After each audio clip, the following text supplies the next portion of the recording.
Olá, estamos iniciando mais um programa Sala de Visita. E hoje eu recebo aqui Kika Sampaio. É um prazer recebê-la aqui em nossos estúdios. Obrigada. Gostaria de saber de você, Kika, a sua formação acadêmica, né? Como que você iniciou o sapateado?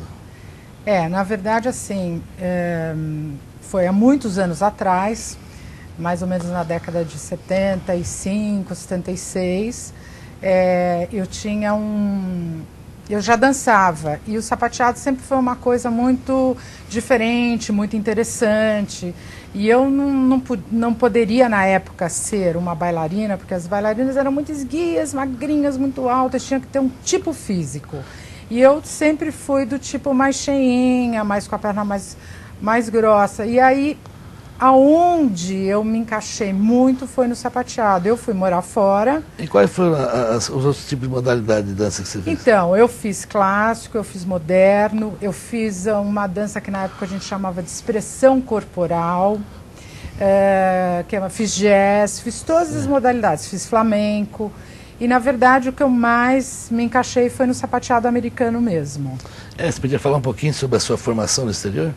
Sim, eu morei em Londres, morei 2 anos lá, e eu fazia aulas de clássico e daí eu me encantei com uma aula que eu escutei, que eu vi, que era de sapateado. Na verdade, eu nunca tinha visto uma aula de sapateado. E aí eu fiz um curso lá de 6 meses em Londres, voltei para o Brasil, tinha um professor aqui, que era um senhor autodidata de São Paulo, que chamava Walter da Silva. E ele dava aula de sapateado. Então eu fui fazer aula com ele, e depois ele falou assim, olha, Kika, eu já ensinei tudo que eu sei, e porque o que eu aprendi foi de filme, de ver filmes, então agora você tem que ir para a América. Aí eu fui para São Francisco, Los Angeles, fui para o Texas, fui para Nova York. Então toda essa formação aí vem dos Estados Unidos. Então você iniciou um sapateado porque se espelhou em algum ídolo, nesse sentido que você colocou aí, né? Na verdade eu sempre achei o sapateado uma coisa assim fantástica, lindo, lindo assim, era muito bonito. E claro, tem uma pessoa que eu amo assim de paixão, que é o Fred Astaire. Eu acho que ele é um gênio mesmo, foi um gênio de uma época que hoje em dia não existe mais, entendeu? Então, talvez eu até quisesse ser um pouquinho como ele, ter a leveza dele, a sabedoria dele musical com os pés. Então, acho que foi isso que me cativou. Realmente, o Fred Astaire é o meu grande ídolo. E a receptividade lá fora foi boa? Quer dizer que... na verdade é assim. Sendo você a única brasileira, né?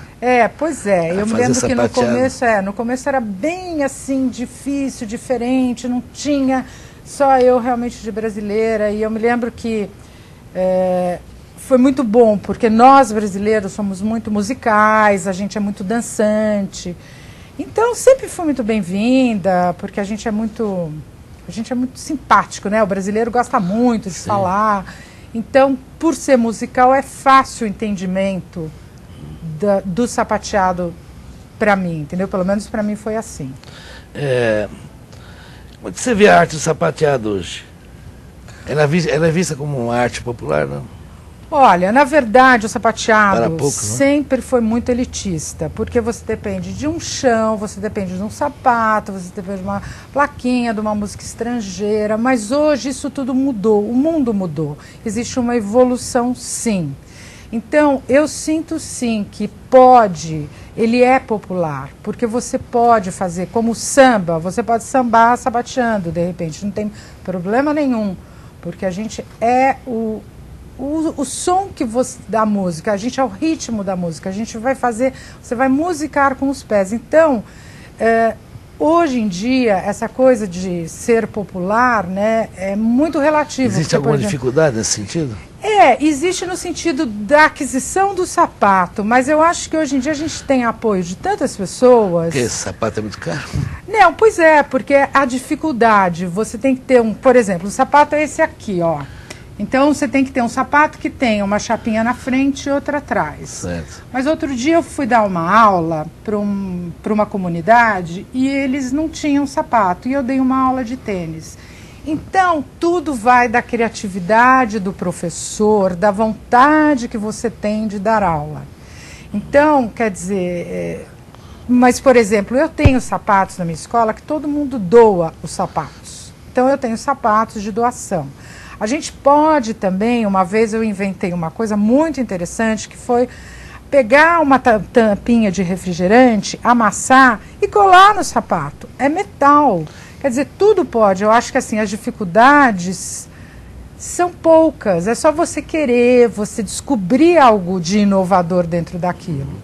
Eu tenho rodado na região leste, por exemplo, as escolas particulares até têm no currículo sapateado, mas as públicas não. Então, eu acho que pela dificuldade, eu só fico assim preocupada. Às vezes eu fico assim, puxa vida, então por que que nos céus vamos ter esse professor? O que precisa é os professores entenderem que não existe obstáculo na vida, é só você querer. As pessoas estão dispostas, as comunidades, assim, é uma delícia dar aula para essas pessoas, elas estão dispostas a aprender. Isso que é importante, o professor está disponível a ter essa sabedoria de ensinar. Eu fiquei sabendo que, dá os parabéns, né? Que esse ano você completa 25 anos de sapateado. Pois é, 25 anos de ensino do sapateado, dedicado a essa arte. E daí nasceram muitos filhos, muitos professores, muitas pessoas que hoje se dedicam ao sapateado, graças a Deus, e estamos aí, lutando pela arte do sapateado. E qual é a passagem que mais te marcou nessa sua carreira aí, nessa sua trajetória? Olha, eu tenho eu sou uma pessoa que sempre gostei muito de trabalho em comunidade. Eu fiz uma vez um trabalho numa creche, um tipo orfanato, lá em Carapicuíba, e foi um prazer.